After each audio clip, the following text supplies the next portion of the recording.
News that's just coming in. After the United Kingdom and Canada, Khalistani is on a rampage in the United States now. Cowardly attack by Khalistani on Indian journalist in the US. Journalist heckled outside the Indian embassy.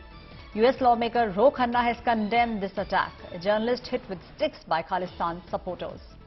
Those visuals that you see on your screens are coming from the United States. After UK, which is the United Kingdom, and Canada, Khalistanis on a rampage in United States. My colleague Geeta Mohan is now joining me on the phone line on the story. Geeta, very, very disturbing visuals coming to the fore. First, we saw this kind of rampage in United Kingdom, then Canada, and now these visuals coming from the United States. Absolutely, and not the first time, Aishwarya, because the consulate in San Francisco was attacked a few days ago, and there was the matter was taken up with the U.S. authorities. But this comes from Washington, D.C., where protests were being held. And a senior journalist, Lalit Jha, who's been reporting out of D.C. for years, was attacked. Not only the Indian embassy, but also U.S. officials, authorities, all have come out. U.S. lawmakers, including Ro Khanna, have all come out and condemned that attack against Lalit Jha. Having said that, this has become increasingly a headache and a concern for Indian authorities. That there are pro-Khalistani elements, however minority in number they might be, but they are mobilizing and carrying out such protests outside many an Indian mission across the world.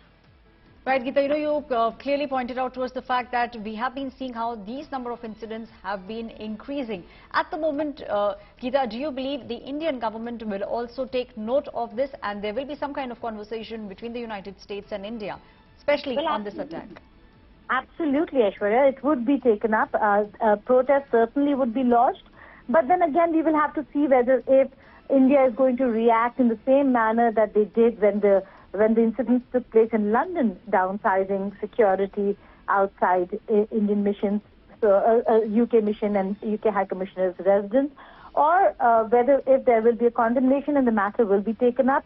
We do know that the protests were taking place in confined areas and there was no incident of vandalization or vandalism at the mission. So unless and until the incident becomes violent, there can be no criminal proceedings since peaceful protests are allowed. But because Lalit Jha was attacked, there certainly will be a case and certainly investigations and a probe as to what really transpired. He did say that the Secret Service had to intervene, and it is thanks to them that he was not hurt terribly and came out unharmed from those protests. So we'll have to wait and see how things pan out, but we do know that a protest certainly will be lodged with the U.S. authorities and the matter will certainly be taken up by Indian authorities with America. Thank you, Geeta, for joining me with all those details on this story. Now let's listen into what External Affairs Minister S. Jaishankar had to say on this incident. By adversaries, and that is actually what is happening today. Our point is this, that when this kind of thing happens, look, we are a democracy. We are the largest democracy. In my view, we are one of the oldest democracies.